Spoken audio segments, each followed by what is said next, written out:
Ivana Alawi may PCOS. Ito ang sinabi niya sa Philippine Star ngayon. Siguro kung hindi ako pumunta ng ospital, piling ko wala na talaga ako.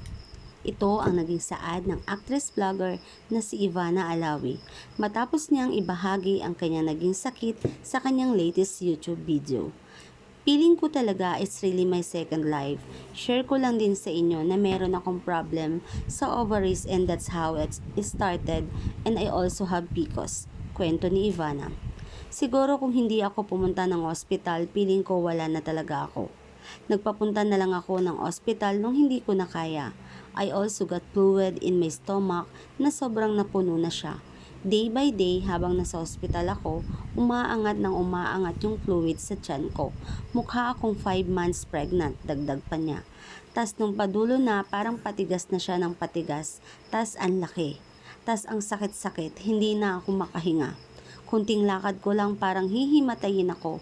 Nanlalamig na yung buong body ko, tapos tumitirik daw yung eyes kong ganon, saad pa niya. Pinakonfine na ako and then hindi ako gumagaling. Parang ang tigas, hirap na hirap akong huminga.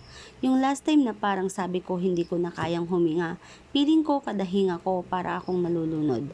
I felt like the liquid was already getting into my lungs.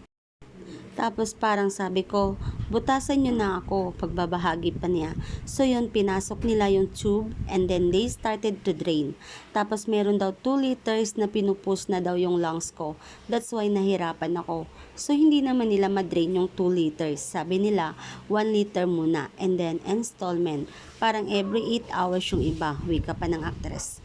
3 days akong nakahiga as in walang tayuan, pati yung bladder ko wala nang lumalabas na ihi. And then yung heart ko, masyado nang mabilis yung tibok. Hindi na din ako makapoops. Wala lahat, naiipit na sa body ko. Nagkaroon ako ng doktor sa puso, doktor sa lungs, doktor sa gastro, doktor sa nepro. Lahat ng doktor dinadalaw ako ng dinadalaw. Dagdag pa niya. Ngayon, I'm still recovering, hindi pa 100% okay. And gusto ko ding mag-thank you sa lahat ng work ko na pumayag na mag-reschedule and also sa lahat ng nag-message at nag-pray for me. Thank you so much guys, dagdag pa niya.